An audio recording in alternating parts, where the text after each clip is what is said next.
the Bard of Avon, wrote some of the most iconic text and classic, be it theater and drama, portray or sonnets of love.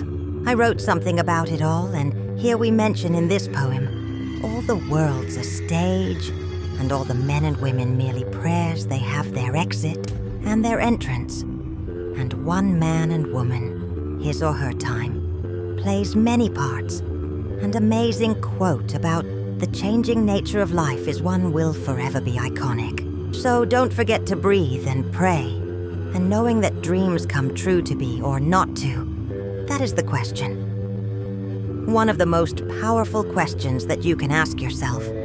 It catches the character at a point of contemplation and deep thoughts.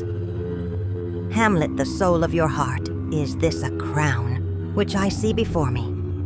The energy tore my soul. Another iconic dilemma has spoken. Deep thoughts of life, in the moment of truth and power. What is the name of a rose? A rose by any other name will smell as sweet. One of the epitome of affection and admiration for a loved one. Romeo and Juliet, some are born great.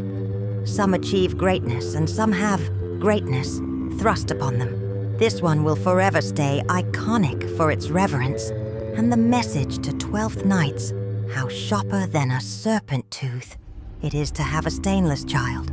A father's disappointment is clear and visible with this. He remains unhappy only to a bad child, but managed to still find greatness through it all. To our kings, queens of many generations, if you prick us, do we bleed if you tickle? Us, do we not laugh? I urge people to remain true to themselves first, before anything. The evil that men do lives after them. The good is oft interrupted with their bones.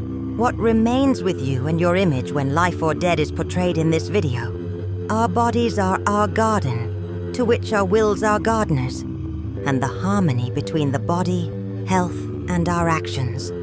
Always be remembered for its deep message. Don't lose yourself in the struggles of others. We must not betray others, refuse from pain and betrayal. God remains faithful. Despite betrayal, I was betrayed by my friend, too. I lived in peace with them, while he or she was stretching out his, in her hand, of friendship. They were secretly breaking every promise they had ever made to me. Their words were smooth and charming. The Lord dislikes anyone who cheats, but he likes everyone who is honest. Too much pride can put you to shame. It's wiser to be humble. A fortune made by people who tell lies, amount to nothing, and leads to loss. Identifying patterns and make ages with relationships, potentially shedding light on dynamics that might lead to betrayal. Your field is to develop systems to recognize when you're wrong, interpret, and respond to human emotions, relevant or understanding the emotional impact of betrayal and drama, and people's lives, and knowing how to deal with it or walk away. You have a choice, so choose wisely. Choose yourself. Use your own heart rate to predict emotional responses to social and reaction with people that make you feel uncomfortable. Use your gut instincts when something is telling you, when something is not right. That's what God gave it to us. For surprisingly learn to see and betray to achieve victory. And many situations of our lives, especially.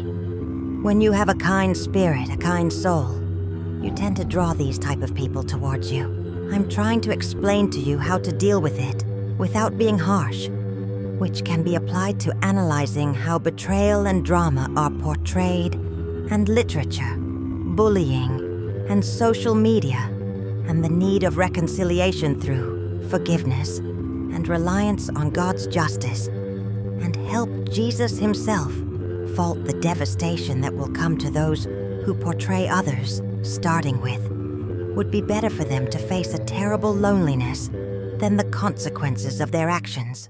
God may allow portray to happen. He will ultimately hold those betray others accountable.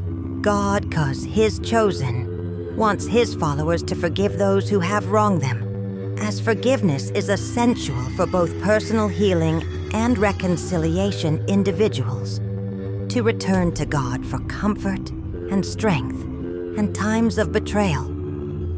recognizing that God understands their pain and offering healing instead of seeking ventures. Believers are encouraged to leave ventures to God, trusting that He will all, to me, bring justice to the betrayers. Acknowledge that God can use even betrayal for good, bringing about unexpected positive out, how God can turn betrayal into blessing, using it to save lives. Believers are encouraged to trust in God's plan and sovereignty, knowing that He is ultimately in control of everything of betrayal within family, highlighting the pain and the disruption it causes.